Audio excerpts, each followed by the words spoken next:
ไปรับจ้างอย่างนี้เนี่ยตัดอ้อยกลมัน ตัดอ้อยกลมันเป็นงามเกี่ยวข้าวเพิ่นก็ไปเกี่ยวข้าวงามลำหน้าเพิ่นก็เป็นลำหน้าซอยกัน อ๋อโดย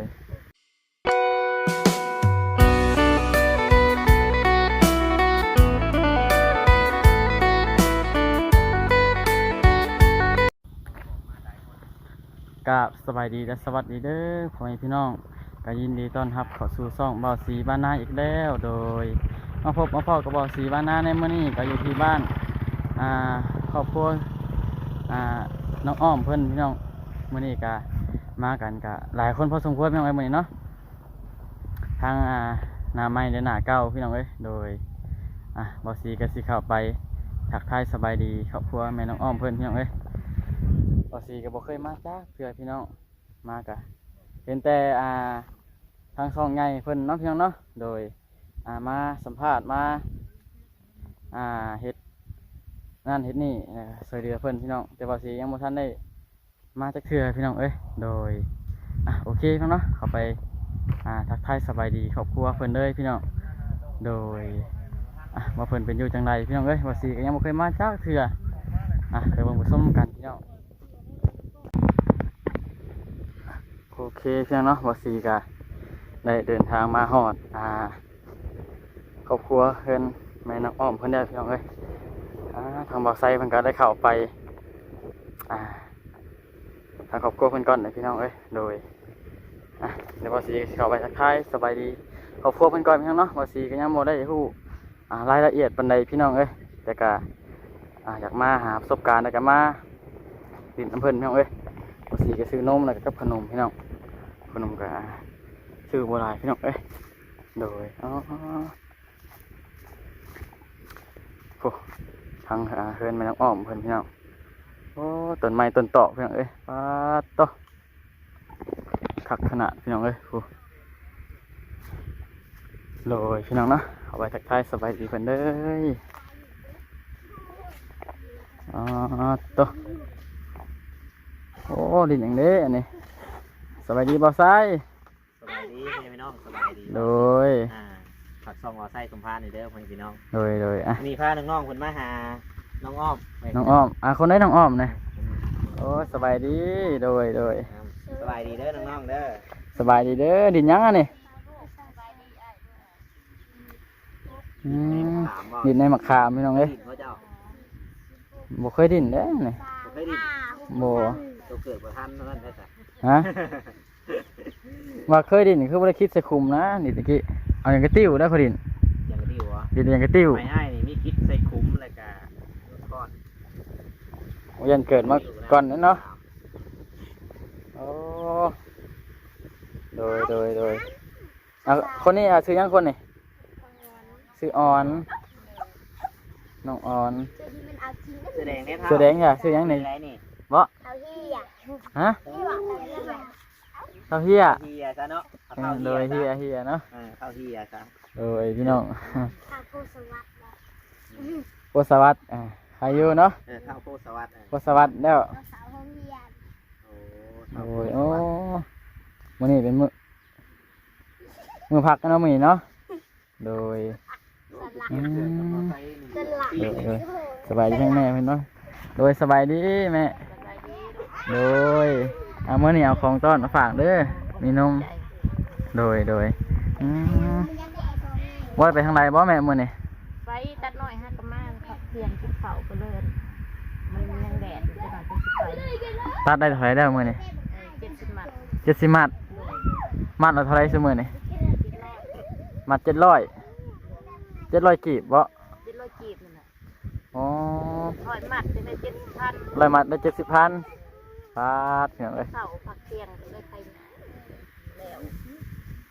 กินข้าวกินน้ำนะว่าซั่นนี่กินแล้วกินแล้วกันโดยไปมันแดดอ่อนโดยขนมแบบซื้อมาถุงเดียวน้องๆมาคู่กันซ้ำวันนี้โอ้ยกินลายเป็นวัดใช่ไหมลมหนาวซ้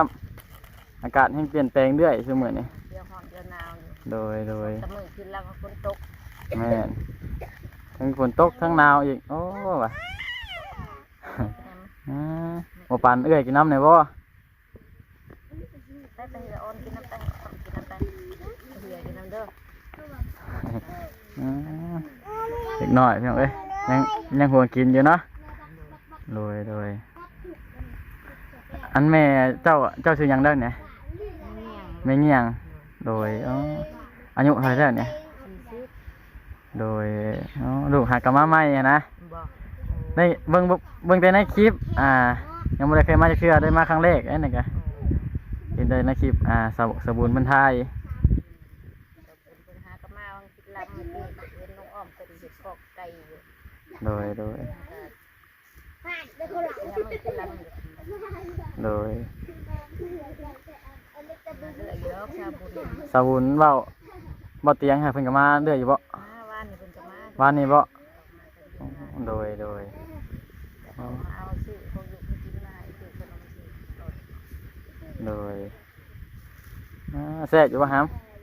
บ่ แซ่บอยู่ตลกดอกเบา แซ่บอยู่บ่ แซ่บ ชื่อยังให้น้อยๆอันนี้ กว้าง ชื่อกวางโดยกินได้เป็นวัดเนาะอากาศแห่งบ่ดีแฮมซุมื้อนี้อันนี้สารอันขายไปดีว่ายังไงตัวนี้ เอาไว้มุ่งดังไผ่ดังมุ่งโดยอันนี้บ่เฮือนนอนปัจจุบันนี่นะโอ้โดย ไผ่หญ้านี่ละมุ่ง พญา ไว้ริมุ่งขอกไก่ว่าสิมุ่งเป็นเอาไก่มาให้เลยก็ ไก่อันพันไข่นี่บ่ แม่นแล้ว โอ้จักตัวนี่ แปดเบาเตียงทองไปซื้อมาให้เลี้ยง 8ตัวมันไข่แล้วบ่ ยังลูกบ่มีเงินซื้อบ่อาหารมันติดเกลือแต่น้ำกับต้นกล้วย เกลือไปสั่นแบบประหยัดต้นทุนอีกการซื้อหัวอาหารมันแพงซุมื้อนี้หัวอาหารก็โดย หาเงินก็ได้พอจะซื้อ ไปเบิ่งน้องแล้วดิน้อง แม่นซุมื้อนี้ก็อิหยังก็แพงเนาะ อ้ำแล้วก็น้องอย่างน้อง โดย นี่ พ ได้ อ จ้ะ กินดอกเมื่อละ70-80 พัน นั่นแหละ สองฟองก็มีแต่ละอย่าง10-20ขึ้นไป แม่นนั่น ดูกะโลนึงเก็บ ไปตัดอ้อยคู่มือบ่ ไปซุมื้อ ปลากระดิ่ง เคยได้หลายชุดเท่าไหร่ หลายชุดเป็นมื้อหนึงเท่าใด120 130มัด เอาเตียงมาดิ โอ้มื้อละ7-80 โดด โดยก็ยังใครก็อยู่ซื่อๆเนาะ กันนึงอยู่ ใครก็บ่มีได้เข้า งั้นเฮ็ด โดยหายากบ่โอ้เก็บมาตรง ลูกมากับสัมภาษณ์ใหม่บ่ลูก แม่นเฮาซื่อสีเด้อ บ่โอ้ โดย อยู่บ้านเดียวกันหมดบ่ แม่นอยู่บ้านเดียวกับบ่อเตียงทองเพิ่นหั่นล่ะโดย เข้าใน ตัวเห็นหนักจะเสือจัง อันนี้ก็บ่ได้ค่อยมานะแถวนี้มีแต่ไปเขตอื่น ไก่ดิ โดย แม่ถามก็มี เห็นแต่ช่องใหญ่เพิ่นถ่าย เอาไปให้ได้กินในแท้ พ่อภูเขามาเรื่อยดอก แม่นเห็นเพิ่นเข้ามาอยู่ติดตามทั้ง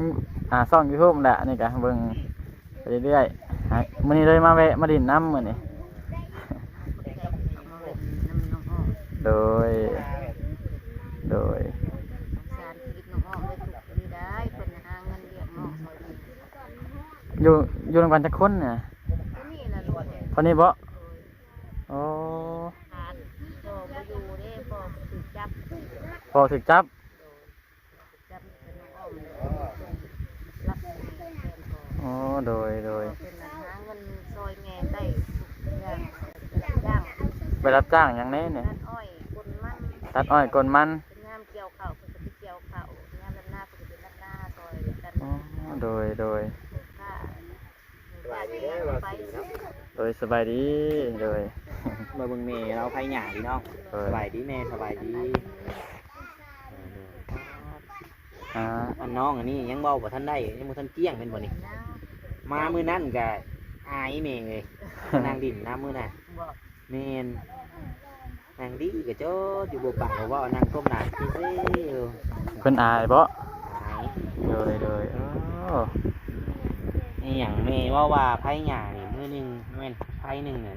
700กี่นี่บ่ บ่แม่ เพิ่น อ้อย มัดอ้อย มันอ้อยโอ้มัน ไผหน้านี่แม่ไผไว้มุงแม่นอน คือกันค่ำกลางคืนมาสิบ่หนาวบ่แม่ ก็หนาวอยู่ก็ลมพัด อืม ใครหยาเปลี่ยนหยาหมุนขาหมุนมัน คือฝนตกนี่มันอยู่บ่ได้เด้เนาะ อยู่บ่ได้ โอ้พี่น้องเอ้ย อยู่ประจำมีตาม ตอน เกิด นี้กันหนาวนะฝนบ่ตกเดี๋ยวนี้นะฝนบ่ตกกันหนาวช่วงนี้ อันคือยามฝนได้ใช่ไหม น้ำฝนก็อยู่ว่าเช่นลูกแม่มันบ่หัวกับง่ายเขาอยู่นั่นเลยมันเลยหัวกันก็มีมึงหัวมึงบ่หัวเลย ลบบอลมันบ่มีฝนบ่ลงนั้นเนาะโดย เด้อหาเงินแหนบเกี่ยวหญ้าแหนบไปหญ้าในยาม ทั้งเกี่ยวหญ้าทั้งอันตัดอ้อยเนาะโดย บ้างนักเรียนเกี่ยวหญ้าตัดเที่ยงจะเกี่ยวหญ้ามาเลย2 โมง 3 โมงก็มาตัดอ้อยเขาสิ5 โมงก็มาเกี่ยวครอบครัวนี่แหละ โดยโอ้ หญ้าตัดไปน้ำในหญ้าเกี่ยวไปน้ำมีว่า2-3 มื้อ ทั้งเกี่ยวทั้งตัดอ้อยเนาะเล่นทั้งนั้นทั้งนี้ มีปู่เด็กซอยเด้อ แม่นทราย มีแต่น้องอ้อมเพิ่นนั้นเนาะสิใหญ่แน่ อ้อมเลยเป็นไงเนี่ยจักน้อยเพิ่นก็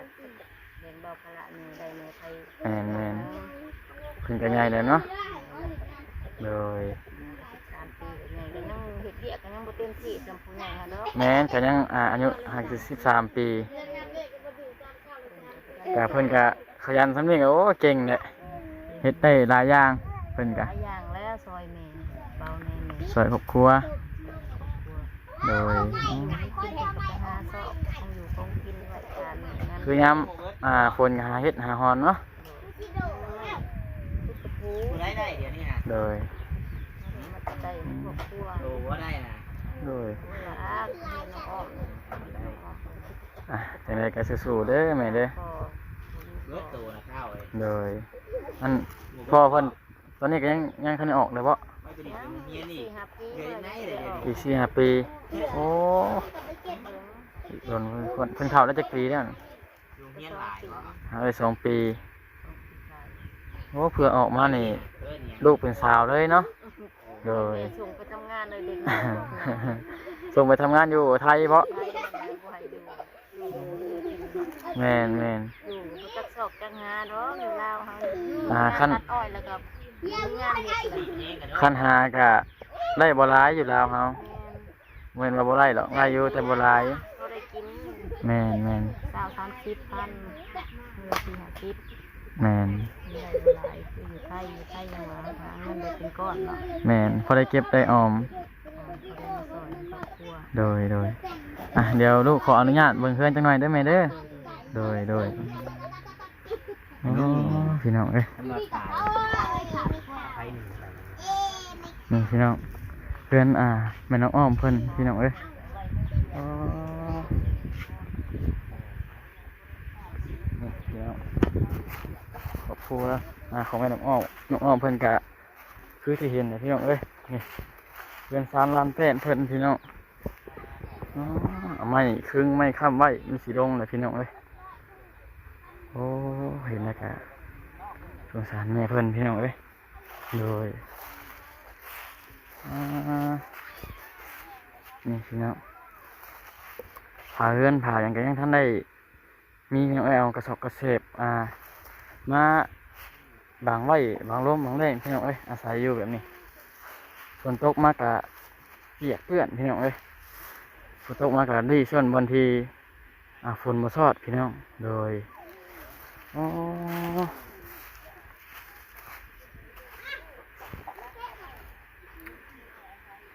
พี่น้องเอ้ย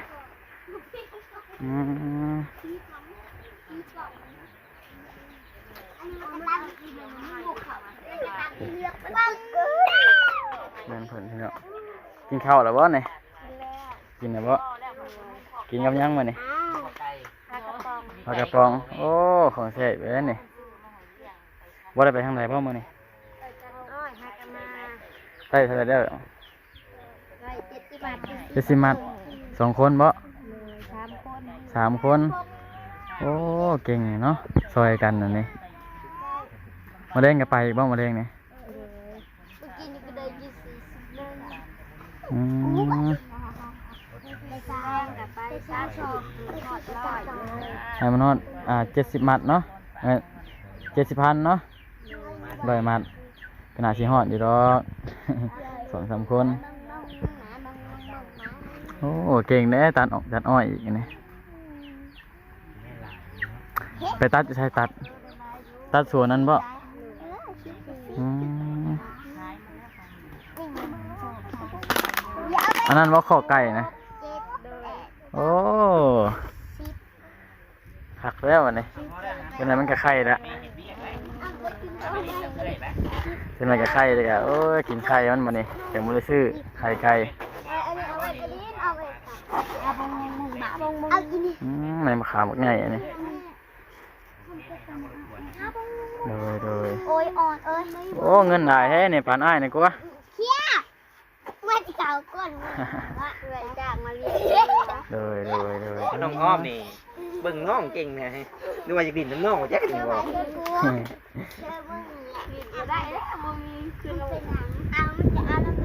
มึงไม่ได้มาขามวะ บาย FCI นี่บายบายน้องๆบายบายเป็นบ่บายเป็นบ่บายเป็นบ่บายอ่ะบายเป็นบ่ อาย อยากอายอยู่บ่ ยังอายพี่น้องเอ้ยเลยแล้วก็โอเคมั้งเนาะเดี๋ยวว่าสีกับสีขอตัวกลับก่อนไหมจังไรก็สู้ๆเด้อน้องเด้อเลยโอเคภาพบรรยากาศสนิทพี่น้องเอ้ยขอพอคลิปต่อไปพี่น้องสบายดีเด้อโดยพี่น้องเนาะว่าสีก็ได้เข้าไปทักทายแม่น้องอ้อมเพิ่นพี่น้องเอ้ยครอบครัวเพิ่นก็คือที่เห็นนะพี่น้องเนาะกะขาดเคินพี่น้องเฮือนซานกะคือที่เห็นพี่น้องเอ้ยเฮือนซานกะผาแอมผายังกะมีแต่กระสอบมีกระสอบแล้วก็มีถุงของยางนั่นเนาะเพิ่นก็ยังบ่มีพี่น้องเอ้ยเพิ่นกะเข้าเป็นกะเขานำจำปาเป็นกะหาเศร้ากินข้าวเหมือนพี่น้องเนาะตัดอ้อยกับมือละ70-80 พันพี่น้องเนาะถ้าเป็นเงินบาทกะในมือละ150 บาทพี่น้องโดยก็ได้บ่หลายพี่น้องโอเคพี่น้องเอ้ยบ่สีกะสีคอลาพาจากพี่ฝากน้องไปพี่น้องเอ้ย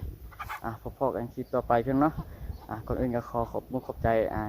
เบิดทุกคนเด้อที่เข้าเบิ่งคลิปบ่สีบ่ข้ามโฆษณาโดยอยู่ดีมีแห้งกันเบิดสุขพี่น้องเอ้ยโดยสบายดี